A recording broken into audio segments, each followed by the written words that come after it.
नमस्कार, स्वागत है आप सभी का। मैं हूं कृतिका और देश का सबसे भरोसेमंद चैनल डीडी न्यूज पर लेकर हाजिर हूं आपका अपना पसंदीदा शो खबरों का सरपंच न्यूज पंच। और इस कार्यक्रम के जरिए हम आप तक हर रोज वो तमाम खबरें पहुंचाते हैं जिन पर रहती है हम सभी की नजर। लेकिन न्यूज पंच में सिर्फ खबर नहीं होती बल्कि होती है हर खबर की पूरी पड़ताल। साथ ही तथ्यों और आंकड़ों के जरिए आपको समझाते हैं खबर का हर एक बिंदु। और आज जिन प्रमुख खबरों की करेंगे हम बात, विस्तार से करेंगे चर्चा अपने संवाददाता से। सबसे पहले एक नजर उन 3 प्रमुख खबरों पर। तो उसमें सबसे पहली और प्रमुख खबर संसद से जुड़ी। जी हां, संसद में नया इनकम टैक्स बिल जो है वो इस वक्त पारित किया जा चुका है और अब राष्ट्रपति के हस्ताक्षर होने बाकी हैं। तो इस पर ताजा अपडेट आप तक पहुंचाएंगे। इसके साथ ही इस नए इनकम टैक्स बिल में क्या कुछ फायदा मिलेगा आम जनता को बताएंगे विस्तार से आपको इस खबर के बारे में। लेकिन इसके साथ ही जो दूसरी प्रमुख खबर है वो है हाइड्रोजन ट्रेन से जुड़ी हुई। जी हां, अब ये जो इंतजार है हाइड्रोजन ट्रेन का बहुत जल्द वो खत्म होने वाला है और भारत में जल्द ट्रैक पर दौड़ती हुई हाइड्रोजन ट्रेन नजर आएगी। आखिर कब से इसकी शुरुआत होगी और क्या कुछ इसकी खासियत है, पर्यावरण के हिसाब से क्या कुछ असर इसका पड़ेगा इस हाइड्रोजन ट्रेन का, बताएंगे इस खबर के बारे में भी विस्तार से आपको। लेकिन इसके साथ ही जो तीसरी प्रमुख खबर वो भी आपसे जुड़ी है क्योंकि मिशन डॉग कंट्रोल पे इस वक्त सुप्रीम कोर्ट है और ऐसे में लवर्स वर्सेस हेटर्स नजर आ रहा है क्योंकि जो आम जन है वो इस वक्त 2 भागों में बंट गए हैं। कुछ लोग जो सुप्रीम कोर्ट की तरफ से फैसला है उसके समर्थन में है तो कुछ लोग विरोध भी कर रहे हैं। बताएंगे इस खबर के बारे में भी विस्तार से आपको कि आखिर सुप्रीम कोर्ट ने क्या कुछ आदेश दिया है स्ट्रीट डॉग्स को लेकर। तो चलिए शुरुआत करते हैं आज की प्रमुख खबर के साथ। संसद ने मंगलवार को देश के कर ढांचे में ऐतिहासिक बदलाव करते हुए 6 दशक पुराने आयकर अधिनियम 1961 की जगह लेने वाले नए आयकर विधेयक 2025 को मंजूरी दे दी है। लोकसभा में पारित होने के बाद राज्यसभा ने भी इसे अब हरी झंडी दिखा दी है। साथ ही आपको यह भी बता दें कि यह नया कानून अप्रैल 2026 से लागू होगा। नए इनकम टैक्स बिल 2025 में टीडीएस से जुड़े हुए आसान प्रावधान इसमें शामिल किए गए हैं। इसके साथ ही इसमें यह प्रावधान भी है कि आयकर रिटर्न की समय सीमा निकल जाने के बाद भी आईटीआर भरकर टीडीएस रिफंड लिया जा सकता है और मौजूदा आयकर अधिनियम में ऐसा नहीं है। उसमें अगर अंतिम तारीख जो लास्ट डेट है उसके बाद अगर आप आईटीआर दाखिल करते हैं तो रिफंड नहीं मिलता है। इसको लेकर वित्त मंत्री निर्मला सीतारमण ने राज्यसभा में एक संक्षिप्त चर्चा के दौरान बताया कि इसमें कोई नई कर दर नहीं जोड़ी गई है। इसका सीधे तौर पर उद्देश्य केवल भाषा को सरल और स्पष्ट बनाना है। करेंगे चर्चा इस नए आयकर विधेयक 2025 पर। उससे पहले आपको दिखाते हैं नया इनकम टैक्स बिल।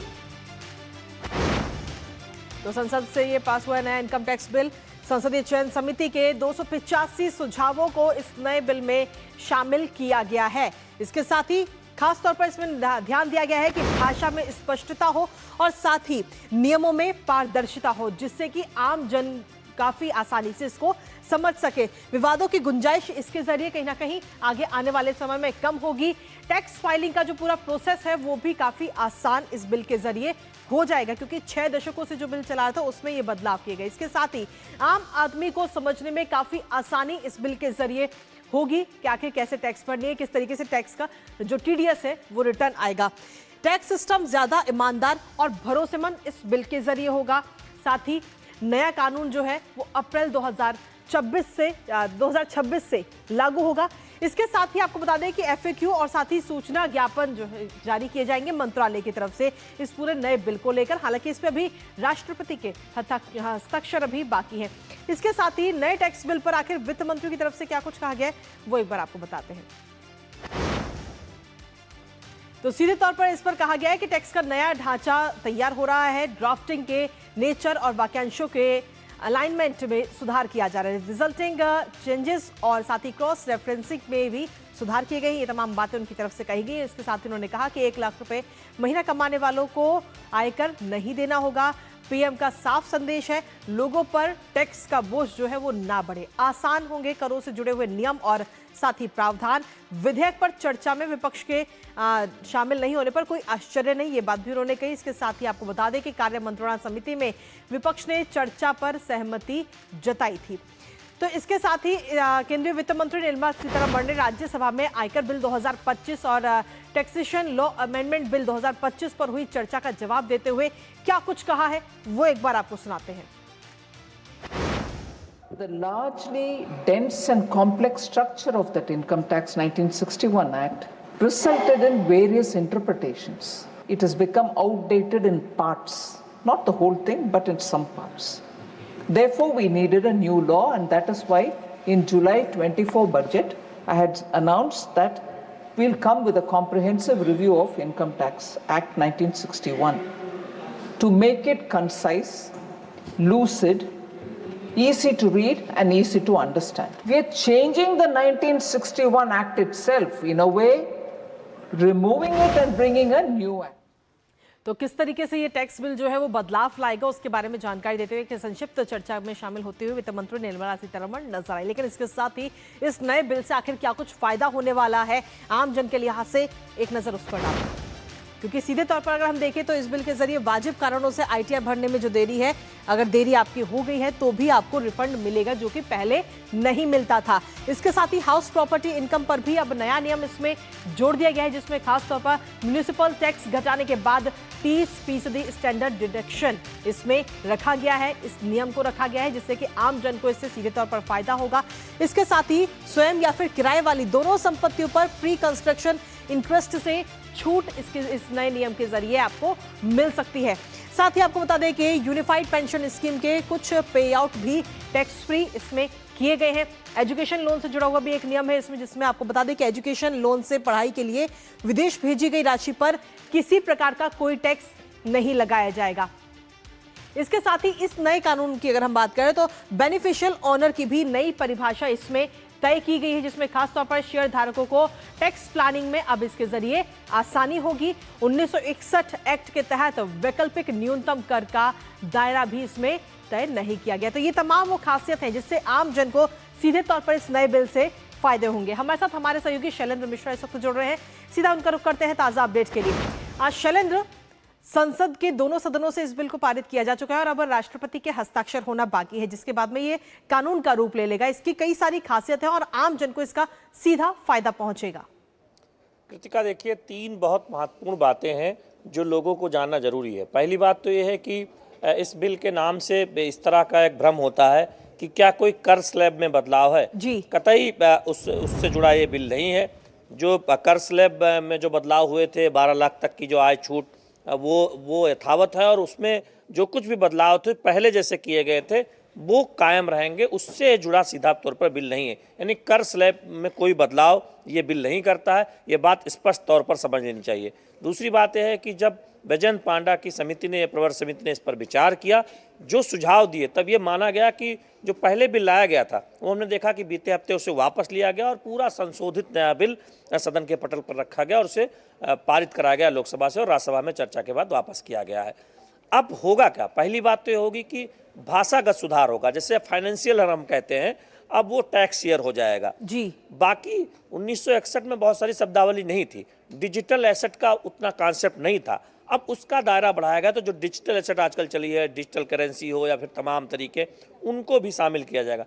तीसरा बात यह है कि संपत्ति को लेकर जब आप जानते हैं कि जब आयकर भरते हैं तो बाकी जो आपकी आय होती है वो आप जोड़ते हैं या कोई नुकसान होता है उस पर घटाते हैं।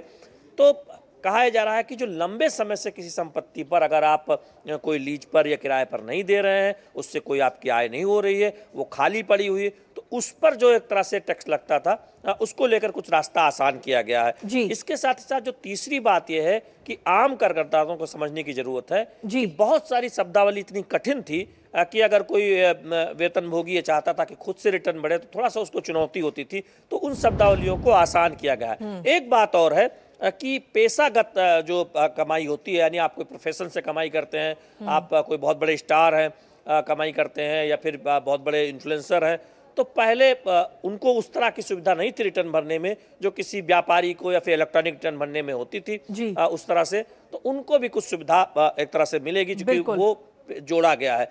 तो जो छोटी छोटी एक तरह से कैसे आसान हो कर भरने की जो प्रक्रिया है उसको आसान किया गया है और 1961 के कानून में बदलाव किया गया है। लेकिन कर स्लैब से जुड़ा कोई बदलाव इस टैक्स में, इस नए कानून में नहीं है। ये बात समझने की जरूरत है और प्रवर समिति ने इस पर खूब विचार किया, कैसे सरल ये बिल आए, उसको लेकर सुझाव भी दिए गए थे जो अधिकांश सुझाव माने भी गए थे। चलिए, बहुत बहुत शुक्रिया शैलेंद्र, तमाम जानकारी और अपडेट्स हमारे साथ साझा करने के लिए, इस खबर से जुड़े हुए। इसके साथ ही अब चलिए दूसरी महत्वपूर्ण खबर का रुख करते हैं। धुआं उड़ाते हुए डीजल इंजन या फिर बिजली के तारों का जाल, जल्द ही ये सब बातें जो हैं वो पुरानी होने वाली है। जी हां, भारतीय रेलवे ने भविष्य की ओर एक ऐसी छलांग लगाई है जिसका सपना हर भारतीय देख रहा था, क्योंकि अब वो दिन दूर नहीं जब भारत की पटरियों पर पानी से बनने वाले ईंधन यानी कि हाइड्रोजन से चलने वाली ट्रेनें पटरी पर दौड़ती नजर आएंगी। और इस बड़े सपने की हकीकत के और करीब लाते हुए रेल मंत्री अश्विनी वैष्णव ने बीते कल एक इससे जुड़ा हुआ एक वीडियो भी जारी किया है, जिसमें ट्रेन का फर्स्ट लुक दिखाया गया। इस वीडियो के जरिए भारत के फ्यूचर की झलक भी नजर आती है। तो हाइड्रोजन से चलने वाली ये ट्रेन भारत के लिए गेम चेंजर और मील का पत्थर भी साबित होगी। आखिर ये ट्रेन कैसी दिखती है और इसकी क्या क्या खासियत है और पर्यावरण पर इसका क्या असर होगा, बताएंगे सब आपको। साथ ही करेंगे चर्चा अपने संवाददाता से, लेकिन उससे पहले आपको दिखाते हैं आत्मनिर्भर भारत का शानदार उदाहरण। तो आत्मनिर्भर भारत का ये शानदार उदाहरण नजर आया, जहां ट्रैक पर अब जल्द ही देश की पहली हाइड्रोजन ट्रेन दौड़ लगाती हुई नजर आई, जिसमें खासतौर पर आपको बता दें कि रेल मंत्री अश्विनी वैष्णव ने इस ट्रेन की पहली झलक दिखाई है। एक वीडियो इससे जुड़ा हुआ साझा किया है, कुछ सेकंड का ये वीडियो है। इसके साथ ही जानकारी ये भी मिली है कि हरियाणा के जींद और सोनीपत के बीच ये ट्रेन सबसे पहले चलती हुई नजर आएगी। बिना प्रदूषण को फैलाए ट्रैक पर ये हाइड्रोजन वाली ट्रेन जो है वो रफ्तार भरती हुई नजर आएंगी। और हाइड्रोजन ट्रेन चलाने वाला भारत जो है वो 5वां देश है पूरे विश्व की, अगर हम बात करें तो, जिसमें खासतौर पर इससे पहले 4 और देश है जहां पर हाइड्रोजन ट्रेनें इस समय चल रही हैं और भारत ने भी अब इसमें छलांग लगा दी है। 5वें नंबर पर भारत है, जहां जर्मनी, फ्रांस, स्वीडन और चीन में पहले से ही हाइड्रोजन ट्रेनें जो है वहां पर चलाई जा रही हैं। इसके साथ ही इस पहल के तहत आपको ये भी बता दें कि 35 हाइड्रोजन ट्रेन चलाने की पूरी योजना है। तो इसकी तमाम चीजें हैं, लेकिन इसकी खासियत क्या है वो आपको बताएंगे। लेकिन उससे पहले एक छोटा सा ये वीडियो आपको दिखाते हैं, जिसमें इस हाइड्रोजन ट्रेन की ये पहली झलक नजर आई है। और खासतौर पर अगर हम देखें तो ये वीडियो भी इस वक्त आपको दिखा रहे हैं हाइड्रोजन ट्रेन का। इसकी कई सारी अपने आप में खासियत है, क्योंकि खासतौर पर अगर हम देखें तो इसके जरिए अब कहीं ना कहीं प्रदूषण नहीं फैलेगा बिल्कुल भी। और नीले रंग की ये ट्रेन नजर आई, जिसमें हाइड्रोजन फ्यूल सिस्टम लगा हुआ है, जो वंदे भारत की याद हम सभी को दिलाता है। ड्राइविंग कोच का बाहरी और भीतरी ये वीडियो सामने आया है, जिसमें खासतौर पर डिजाइन जो आप देख रहे हैं वो बेहद ही आधुनिक और आकर्षक है, जो वंदे भारत की याद हम सभी को दिलाता है।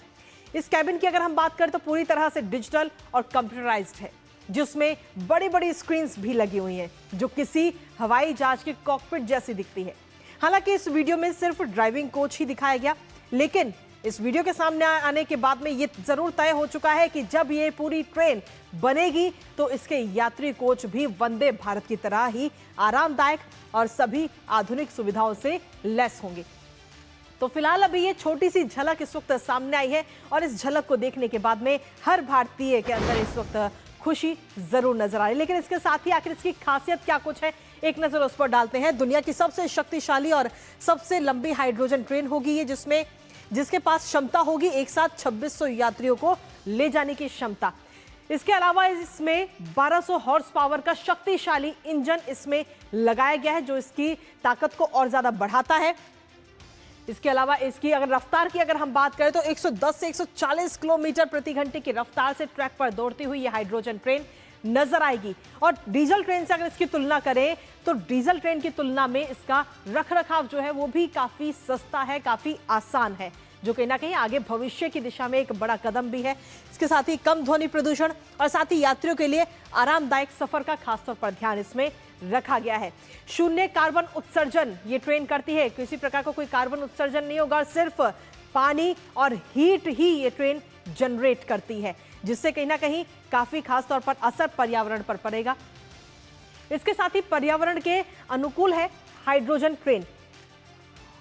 और इसी पर ताजा अपडेट लेते हैं। इस वक्त हमारे साथ में हमारे सहयोगी अभिषेक सिंह इस वक्त जुड़ रहे हैं, सीधा उन्हीं का रुख करेंगे।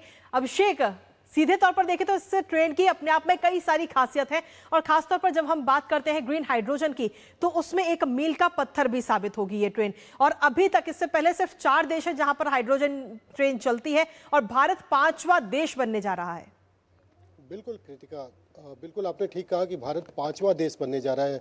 हम चीन, फ्रांस, जर्मनी और स्वीडन के बाद की बात करें तो भारत 5वां देश होगा जहां पे कि हाइड्रोजन ट्रेन जो है वो पटरियों पे चलती जल्द नजर आएगी। बहुत प्रतीक्षित कहा जा सकता है इसे, और इसकी अनाउंसमेंट जो है रेल मंत्री ने पिछले साल ही कहा था कि हम हाइड्रोजन ट्रेन की ओर बढ़ रहे हैं, हम जीरो कार्बन उत्सर्जन की ओर बढ़ रहे हैं, और वो दिन अब बहुत जल्द आ रहा है, जबकि आप पटरियों पे इसे दौड़ते हुए भी देखेंगे। जिंद और सोनीपत के बीच में जो है ये तय किया गया है कि इसके बीच में पहले हाइड्रोजन ट्रेन को चलाया जाएगा, और जिंद में जो है इसका जो हाइड्रोजन है उसका स्टोर भी बनाया जा रहा है इसको लेकर के। साथ साथ ICF जो इंटीग्रल कोच फैक्ट्री है चेन्नई में, वहाँ पर टेस्टिंग अभी चल रही है इस हाइड्रोजन ट्रेन की, और 1200 हॉर्स पावर जो जैसा आपने बताया रिपोर्ट में, उस 1200 हॉर्स पावर के साथ 2600 यात्रियों की कैपेसिटी होगी। 35 ऐसे ट्रेनों को बनाने की योजना है। फिलहाल रेल मंत्री ने जैसा बताया है कि 35 ऐसे ट्रेन बनाए जाएंगे जो कि हेरिटेज साइट्स से चलाए जाएंगे। हेरिटेज साइट्स जैसे कि आप समझ सकते हैं कि जो दार्जिलिंग रूट है, जो शिमला रूट है, जो ऊटी रूट है, ताकि जो हमारे हेरिटेज साइट्स है वहाँ पर पर्यावरण जो है वो बिल्कुल सुरक्षित रहे। और उसके बाद जो डेमू ट्रेन है, जो आप लोकल पैसेंजर ट्रेन देखते हैं, उनमें इसको कन्वर्ट किया जाएगा धीरे धीरे करके। इसके सक्सेस को फिलहाल इसे एक पायलट प्रोजेक्ट के तौर पर देख सकते हैं, लेकिन धीरे धीरे करके इसके सक्सेस को देखते हुए इसे और भी आगे ट्रेंड्स में कन्वर्ट किया जाएगा। कृतिका, चलिए बहुत बहुत शुक्रिया अभिषेक, तमाम जानकारी और अपडेट्स हमारे साथ साझा करने के लिए। इस खबर से जुड़े हो तो सीधे तौर पर वो दिन अब दूर नहीं है जब ये हाइड्रोजन ट्रेन भारत में पटरियों पर दौड़ती हुई नजर आएगी, और खास तौर पर अगर हम देखें तो पर्यावरण के अनुकूल ये ट्रेन होगी। नजर इस पर लगातार बनी रहेगी, लेकिन इसी के बीच न्यूज पंच में रुकेंगे एक छोटे से ब्रेक के लिए। आपका ही मजा आएगा, बने रहिए हमारे साथ।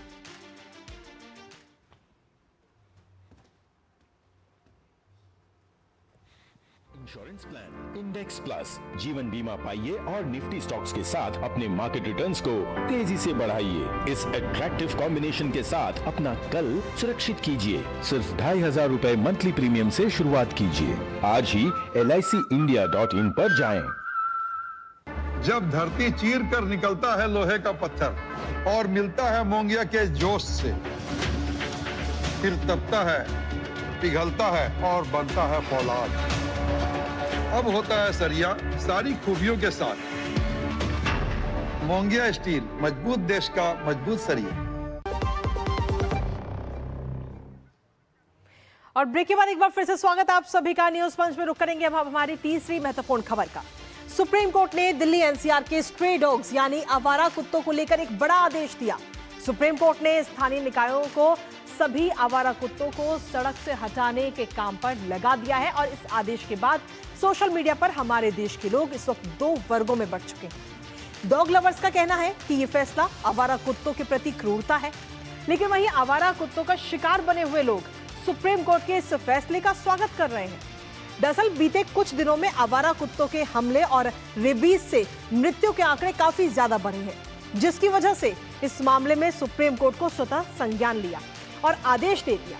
सुप्रीम कोर्ट इस पूरे मामले में सुनवाई करते हुए क्या कुछ कहा है और क्या आदेश दिया, बताएंगे आपको।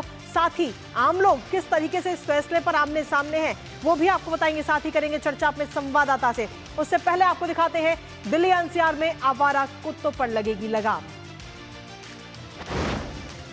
तो बहुत जल्द दिल्ली NCR में आवारा कुत्तों पर लगाम लगती हुई नजर आएगी, जहां आवारा कुत्तों का यह आतंक भी देखने को मिल रहा है। 2024 में देश भर में 37 लाख से अधिक मामले सामने आए हैं। 15 वर्ष से कम उम्र के 5 लाख से ज्यादा बच्चे इन खूंखार कुत्तों का शिकार बने हैं। और खासतौर पर अगर हम देखें तो 2024 की जब हम बात करें, 2024 में रेबीज से 54 लोगों की मौत हुई, जो अपने आप में एक बड़ा आंकड़ा है।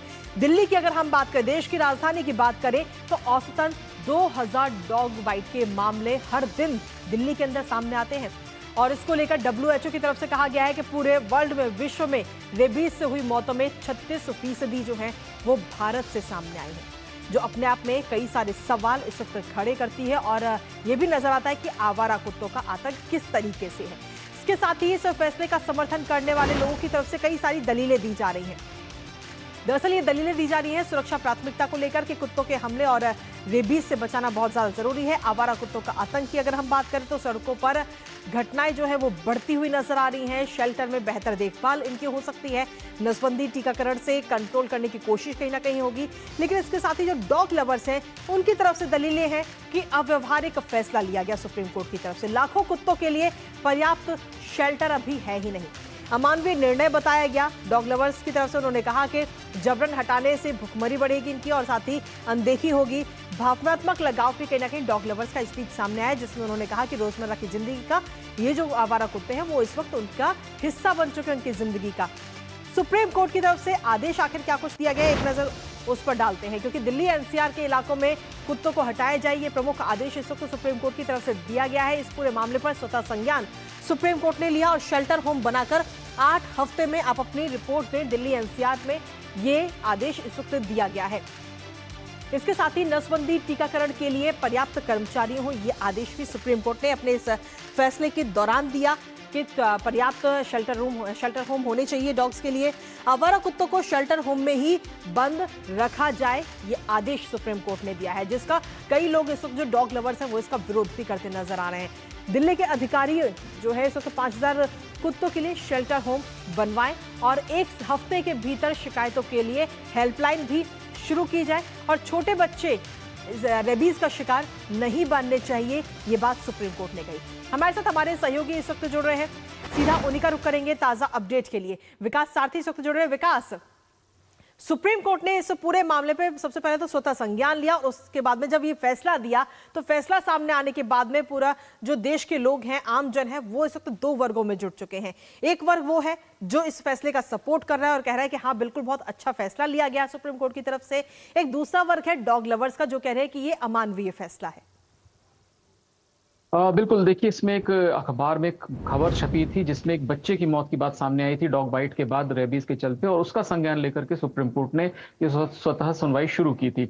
अब सुप्रीम कोर्ट ने दिल्ली एनसीआर यानी गुड़गांव, फरीदाबाद और हो सकता है इसमें गाजियाबाद भी शामिल हो, क्योंकि कोर्ट ने कहा था कि जो भी ऐसे दिल्ली से सटे हुए इलाके हैं जो इस मामले में प्रभावित करते हैं इस पूरे विषय को, उन सभी इलाकों में ये स्ट्रीट डॉग्स को हटाया जाए। ये स्थानीय प्रशासन की, खासतौर से नगर निगम की जिम्मेदारी है कि इनके लिए डॉग शेल्टर्स का इंतजाम हो और जो भी इस तरह के जो जानवर हैं जो पाए जाते हैं सड़क पर, इनको वहां शेल्टर्स में शिफ्ट किया जाए। कोर्ट का बहुत स्पष्ट और बड़ा, बहुत ही कड़ा एक रुख है इसको लेकर के, नजरिया है वो ये है कि बच्चों और बुजुर्गों को सबसे ज्यादा इससे दिक्कतें आ रही हैं। डॉग बाइट्स के मामले लगातार, जैसा भी आपने आंकड़ा बताया, अलग अलग संस्थाएं इस तरह के आंकड़े जुटा रही हैं कि 2000 से ज्यादा डॉग बाइट्स अगर दिल्ली एनसीआर में रिपोर्ट हो रहे हैं तो ये चिंता की बात है। और इस पर खासी एक जो महकमा है चिकित्सा से जुड़ा हुआ, मेडिकल सरकारी जो चिकित्सा व्यवस्था है, उस पर भी एक बड़ा बोझ है इन सारी घटनाओं को लेकर के। तो कोर्ट ने स्पष्ट निर्देश दिया है कि तय समय सीमा के भीतर, ये नहीं कहा है कि आप कल से ही करने लगिए, लेकिन एक रीजनेबल टाइम में, यानी लगभग 8 हफ्ते 2 महीने के भीतर इस आदेश पर अमल करिए और कहीं पर भी पब्लिक प्लेस में इस तरह के स्ट्रीट डॉग्स नहीं दिखने चाहिए। कोर्ट की ये सख्त हिदायत है। दिल्ली सरकार का भी हमने रुख देखा है, उन्होंने इस बात का स्वागत किया है और ये कहा है कि जो भी जरूरी कदम होंगे वो उठाए जाएंगे और इस स्ट्रीट डॉग्स को हटाया जाएगा, क्योंकि इस तरह के मामले लगातार बढ़ रहे हैं। और सबसे संकट की बात यह है कि बच्चे इसका सबसे ज्यादा शिकार हो रहे हैं, जो कई बार बता भी नहीं पाते कि उनको कहीं पर डॉग बाइट की घटना हुई और बाद में रेबीज का मामला पाया गया। इस तरह की घटनाएं देश भर में भी देखी गई हैं। बिल्कुल, लेकिन इसके साथ ही अगर हम देखें तो सपोर्ट तो कई लोग करते हुए नजर आ ही रहे हैं और हाल ही में कई सारे वीडियोस भी हमने इससे जुड़े हुए देखे हैं। लेकिन आपसे जानना ये चाहेंगे कि जब इस जो फैसला कोर्ट की तरफ से दिया गया, इस कोर्ट के फैसले पर अमल लाने के लिए कई सारी चुनौतियों का भी सामना करना पड़ेगा इस वक्त प्रशासन को, सरकार को। बिल्कुल, देखिए इंफ्रास्ट्रक्चर एक बड़ी समस्या होगी प्रशासन के लिए। इतने बड़े पैमाने पर डॉग शेल्टर्स का बनाना, उसके लिए स्टाफ रखना और खासतौर से जो स्टेरिलाइजेशन का जो कार्यक्रम है, उस नसबंदी का जो कार्यक्रम है, उसके लिए उतनी तादाद में मेडिकल स्टाफ उपलब्ध हो पशुपालन विभाग के पास, ये सारी चुनौतियां हैं। सुप्रीम कोर्ट को भी मालूम है कि बड़ी चुनौतियां हैं, इसीलिए एक समय जरूर दिया गया है इनको कि आप जल्द से जल्द इस पर तैयारी तो शुरू कीजिए और इस पर अमल लाना शुरू कीजिए। क्रमबद्ध तरीके से ही आगे बढ़ेगा। कोई दिक्कत आती है तो एक्सटेंशन के लिए, यानी समय सीमा बढ़ाने के लिए दिल्ली सरकार और संबंधित विभाग जो है वो कोर्ट में आवेदन भी दे सकते हैं। लेकिन एक जो सैद्धांतिक रूप से बात है वो सुप्रीम कोर्ट का स्पष्ट मत है कि इस तरह से बच्चों, बुजुर्गों को कुत्तों के इस आतंक के भरोसे नहीं छोड़ा जा सकता, हमको खुद इंतजाम करना हो। चलिए, बहुत बहुत शुक्रिया विकास, तमाम जानकारी और अपडेट्स हमारे साथ साझा करने के लिए, इस खबर से जुड़े हुए। तो सीधे तौर पर स्वतः संज्ञान लेते हुए ये बड़ा फैसला लिया है। हालांकि इस बड़े फैसले का कुछ जगह पर लोग विरोध भी कर रहे हैं और कुछ जगह पर इस फैसले का स्वागत भी किया जा रहा है। और इसी के साथ फिलहाल न्यूज पंच में मुझे हमारी पूरी टीम को दीजिए अनुमति। दोपहर 2 बजे फिर होगी आपसे मुलाकात कुछ और महत्वपूर्ण खबरों के साथ। तब तक के लिए नमस्कार।